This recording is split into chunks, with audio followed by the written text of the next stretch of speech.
janë pika që tregojnë edhe njëherë partneritetin e fortë mes dy palëve, gatishmërinë e Iranit për të bërë paqe, për të mbyllur luftën, dhe pika e tretë, që kjo besoj është shumë e rëndësishme për të theksuar, është çështja e sigurisë në Gjirin Persik. Kinezët për herë të parë dalin dhe thonë që do jenë ato facilitatorët për një sistem të ri sigurie në Gjirin Persik. Dhe këtu duhet shohim edhe mosmarrveshjet brenda për brenda aleatëve ose vendeve të Gjirit Persik. Kemi dy ngjarje të rëndësishme, disa muaj më parë, para se të fillonte lufta, me ndikimin e Emirateve të Bashkuara, Izraeli ka njohur Somaliland, që është një krahinë autonome brenda Somalisë, e cila tashmë pretendon që të jetë një shtet i pavarur dhe është i vetmi shtet në botë që e ka njohur është Izraeli. Dhe pse ka bërë këtë?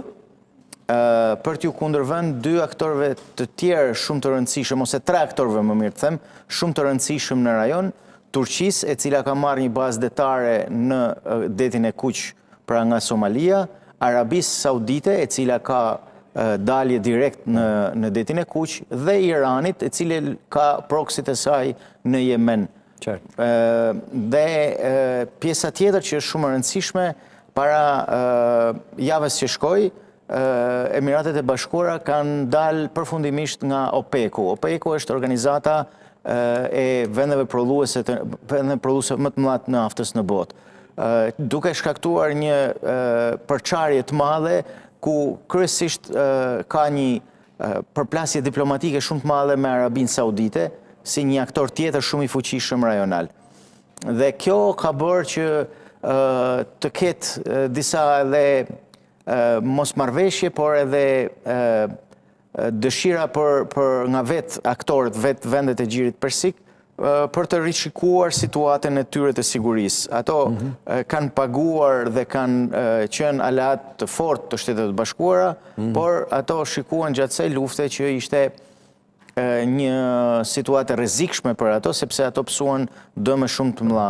Pra konfiguracioni po ndryshon në varësi të dinamikës edhe konfliktit midis SBA-s dhe Iranit, po thoni. Po, më falë, nëse mundem. Jo, dakor, doja dija me padurim, siç edhe po e sheh, si do ta kontrolloj Gjirin Persik Kina, se duket se ambicje tashmë i ka edhe përcjellja. Jo ta kontrolloj. Kina nuk pretendon që ta kontrolloj Gjirin Persik. Të garantoj sigurinë, pra. Të garantoj sigurinë nëpërmjet sepse Kina ka një qasje tjetër nëpërmjet investimeve të fuqishme të saj, të cilat kanë qenë prezente në vendet e Gjirit Persik, dhe nëpërmjet proksit, po e quaj proksit të saj, që është Irani në këtë moment.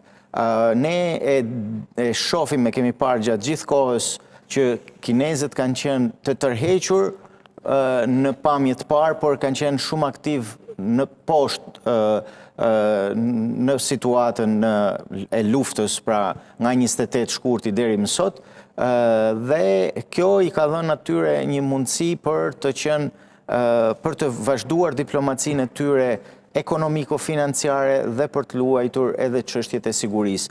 Ato e cilësojnë, pra e kanë cilësuar, Ministri i Jashtëm kinez sot e ka cilësuar facilitator të sistemit të sigurisë së ri në vendet e Gjirit Persik. Pra do të lehtësojnë, janë ndërmjetës për të lehtësuar, për të lehtësuar. Por kuptohet, ky lehtësim lidh telin, lidh fiet. Ky është ajo çfarë po luhet. Prandaj edhe është për kontroll, jo garantim sigurisë, siç edhe është përcjell zyrtarisht. Po, dhe ka edhe një që duhet ta themi,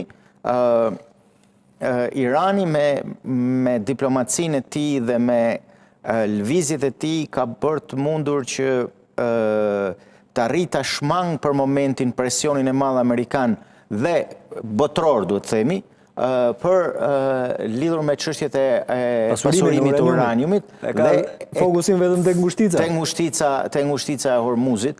Dhe kjo ka bërë që të ketë një pasiguri në gjitha vendet që rrethojnë Iranin, sepse një regjim i tillë, siç është regjimi iranian, me një armë bërthamore, do të jetë shumë i rrezikshëm.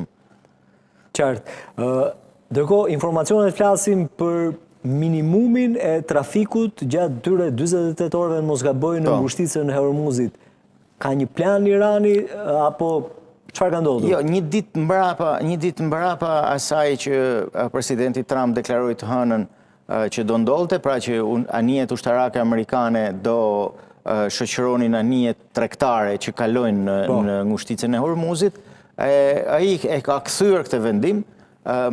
Simas asaj çfarë ai shkruan vetë në rrjetet sociale, e ka kthyer këtë vendim me arsyen sepse ka pas një ndërmjetësim mes Islamabadit, pra Pakistanit dhe Arabisë Saudite, që të mos ndodhi kjo, të lehet kohë Iranit për të shkuar drejt asaj që po besohet që të mund të shkojë, drejt një paqe për momentin dhe pastaj të arrihet një marrëveshje më e plot për gjithë situatën. Qartë, e nisëm me Rubion, doja që ta sillim edhe një herë në vëmendje. Për shumë kënd është një vizitë urgjente në Itali. Shkon në Vatikan, nuk dihet nëse do të takojë Meloni, megjithëse tensionet kanë qenë midis saj edhe Trump, por do të shkojë në Vatikan, Rubio do të takojë personalisht Papa Leonin. Ka një ngut në të gjithën këtë? Është edhe nëse nuk e takon Meloni për momentin është një aktore shumë e vogël krahasuar me atë çfarë po ndodh me Papa Leonin. Ashtu? Po, sepse ka një tronditje mrena për mrena elektoratit të djathtë amerikan ose votuesve të Partisë Republikane Amerikane, tensionet që janë shkaktuar mes Papa Leonit dhe presidentit Trump kanë zhgënjur shumë elektorat qytetar amerikan të cilat kanë votuar për presidentin Trump, dhe kjo nuk duhet lënë pa përmendur që në nëntor, pra jemi vetëm 5-6 muaj larg zgjedhjeve të midtermit, dhe gjitha sondazhet e japin Partinë Republikane të humbur si në Senat dhe në Kongres.